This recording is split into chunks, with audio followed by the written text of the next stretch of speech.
যা দেখার দেখছো অনেক, কেস খেলবে আসো, যেটা খেলার মন চাই সেটাই খেলো।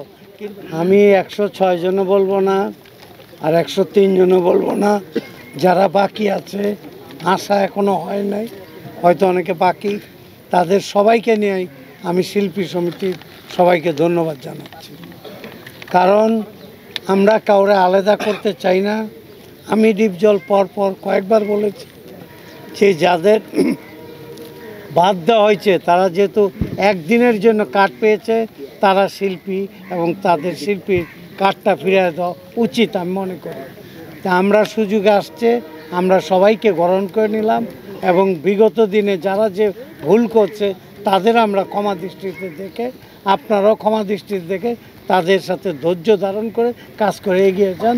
এবং ফিল্ম ইন্ডাস্ট্রি পিছনে তাকানোর সময় নাই, যেহেতু ফিল্ম ইন্ডাস্ট্রি শেষ। ফিল্ম ইন্ডাস্ট্রি কীভাবে ভালো হবে ওইভাবে কাজ করতে হবে।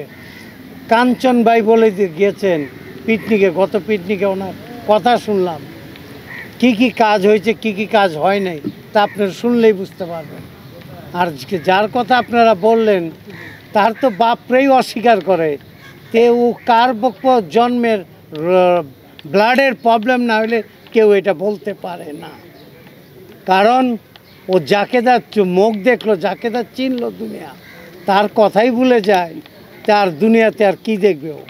যা দেখার দেখছো অনেক, কেস খেলবে আসো, যেটা খেলার মন চাই সেটাই খেলো।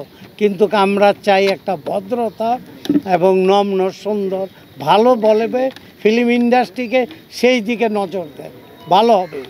আমাদের ফিল্ম ইন্ডাস্ট্রি এই করতে করতে ফিল্ম ইন্ডাস্ট্রি ধ্বংসের পথে গেছে, আর ধ্বংসের পথে যেন না যায়, ফিল্মটা বেঁচে থাকে সেই দিকে খেয়াল রেখে সবাই সুন্দর এবং ধৈর্য ধরে কাজ করেন, ভালো হবে। আসসালামু আলাইকুম।